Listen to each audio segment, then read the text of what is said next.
बीते समय जब कैबिनेट के निर्णय हुआ था तब हमने कहा था कि हमारे राज्य के अंदर जो धार्मिक स्थान है वहां हम शराबबंदी करेंगे। कल के बाद महेश्वर, मंडलेश्वर, ओंकारेश्वर, पन्ना, ओरछा, उज्जैन ऐसे 17 स्थानों पर शराबबंदी लागू की जाएगी। शराबबंदी तो पहले भी थी, लेकिन उसकी भूमिका परिसीमा स्पष्ट नहीं थी। हमने परिसीमा स्पष्ट की। हम अपने अतीत के ऊपर गर्व करना चाहिए। उसको अगर कोई अतिरंजित का बात कहता है या वो कम्युनल बात कहता है तो कम्युनल तो वो थे। मैं महेश्वर में मां अहिल्या की नगरी में आया हूं। मुझे इस बात का मन में बड़ा गर्व है कि अहिल्या माता की नगरी से बीते समय जब कैबिनेट के निर्णय हुआ था तब हमने कहा था कि हमारे राज्य के अंदर जो धार्मिक स्थान है वहां हम शराबबंदी करेंगे। मुझे इस बात का संतोष है कि कल के बाद महेश्वर, मंडलेश्वर, ओंकारेश्वर, पन्ना, ओरछा, उज्जैन ऐसे 17 स्थानों पर शराबबंदी लागू की जाएगी।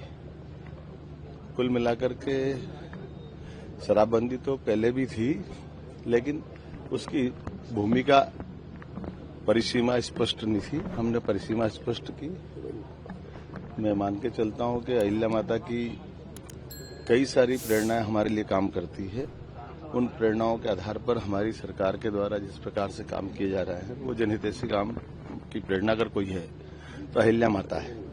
मेरी अपनी ओर से अहिल्या माता के चरणों में प्रणाम। आज मैं मां अहिल्या पे एक नाटिका बनी थी, उसका शुभारंभ करने भी आया था और इस अवसर पर एक चीज और जोड़ना चाहूंगा। मध्यप्रदेश वो राज्य है जिसने यशस्वी प्रधानमंत्री श्रीमान नरेंद्र मोदी जी के नेतृत्व में शिक्षा नीति लागू की थी जब मैं शिक्षा मंत्री था।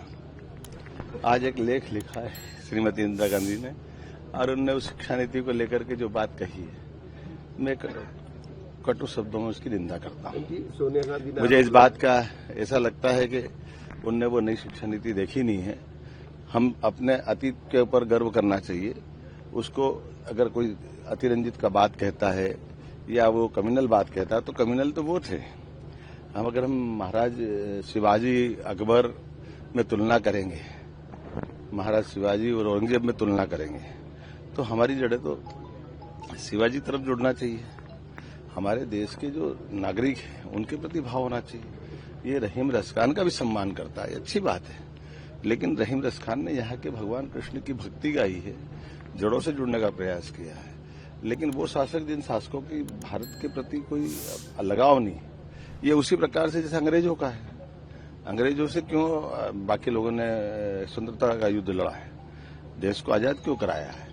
तो मूल बात ये कि हमारे द्वारा वर्तमान की शिक्षा नीति से स्वावलंबन भी होना चाहिए, शिक्षा से संस्कार भी आना चाहिए, शिक्षा से संस्कृति का भी गर्व होना चाहिए, शिक्षा से जुड़ करके भविष्य की